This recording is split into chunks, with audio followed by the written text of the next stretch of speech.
يؤتي الحكمة من يشاء নাহমাদুহু ওয়া নুসাল্লি আলা রাসূলিহিল কারীম আম্মা বা'দ।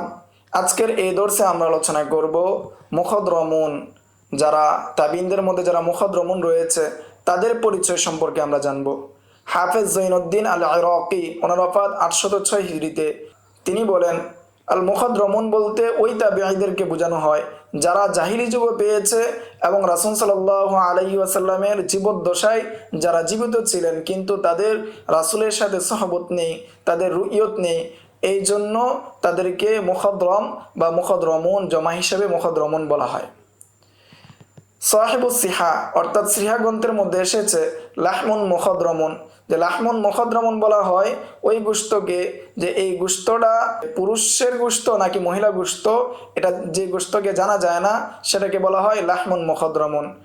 আর মুখাদ্রম শব্দটিকে কবির ক্ষেত্রে ব্যবহার করা হয়, যেমন শায়ের লাবিদের ক্ষেত্রে যে মুখাদ্রম শায়ের হিসেবে বলা হয়, কেননা তিনি জাহিলি যুগে পেয়েছেন এবং রাসূল সাল্লাল্লাহু আলাইহি ওয়াসাল্লামের যুগও পেয়েছেন।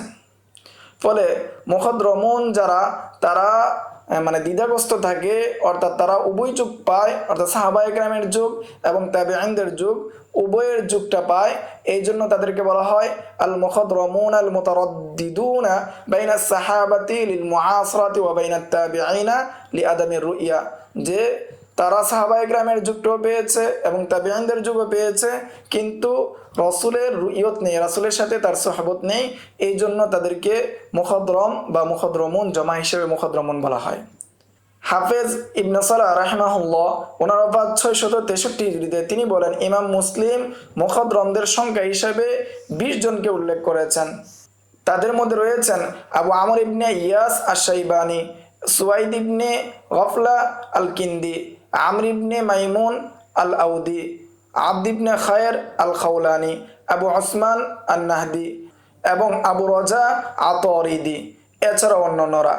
এবং ইমাম মুসলিম রাহিমাহুল্লাহ যাদেরকে উল্লেখ করেন নাই তাদের মধ্যে হলেন আবু মুসলিম আল খাওলানি, আবদুল্লাহ ইবনে সাউব এবং আহনাফ ইবনে কয়েস, অন্যান্যরা। হাফেজ সাখাবি রাহিমাহুল্লাহ তিনি বলেন যে ইমাম মুসলিম রাহিমাহুল্লাহ তিনি 20 জনের কথা উল্লেখ করেছেন এবং মুগত্তায় তিনি 100-এরও অধিক মুখাদ্রম তাবিঈদের কথা উল্লেখ করেছেন। আর অপরদিকে আল ইসাবা কিতাব, ইবনে হাজারের আল ইসাবা কিতাবের মধ্যে বিরাট সংখ্যক মুখাদ্রম রাবি বা তাবিঈদের কথা উল্লেখ করা হয়েছে। বিশেষভাবে হাফেজ বুরহান আল হালবি ওনার ওফাত 841 হিজরিতে। তিনি স্বতন্ত্র একটি কিতাব উল্লেখ করেছেন, যে কিতাবের মধ্যে তিনি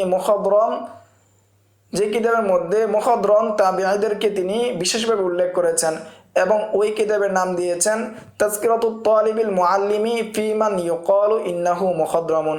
তাদের সম্পর্কে তিনি স্বতন্ত্র একটি কিতাব উল্লেখ করেছেন। এখন আমরা আলোচনা করব মদিনার মধ্যে সর্বশ্রেষ্ঠ যে 7 জন ফকি ছিলেন আকাবিরে তাবিঈনদের মধ্যে, তাদের সম্পর্কে।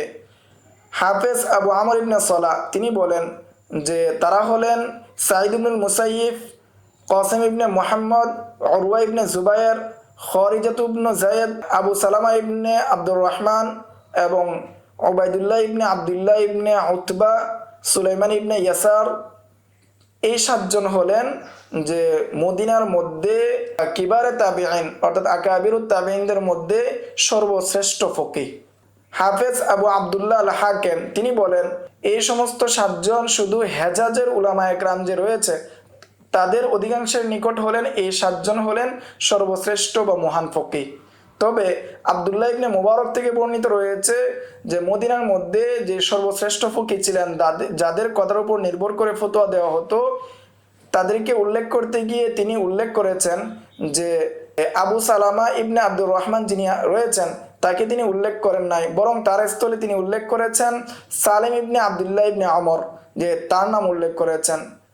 এবং আবু জিনাদ থেকে বর্ণিত রয়েছে তিনি তার কিতাবের মধ্যে ওই সমস্ত 7 জন অর্থাৎ ওই সমস্ত ফুকাহায়ে সাবআ তাদের কথা উল্লেখ করতে গিয়ে তিনি আবু বকর ইবনে আব্দুর রহমানকে তিনি উল্লেখ করেন নাই, এর বদলে তিনি আবু সালামা এবং সালেমকে তিনি উল্লেখ করেছেন।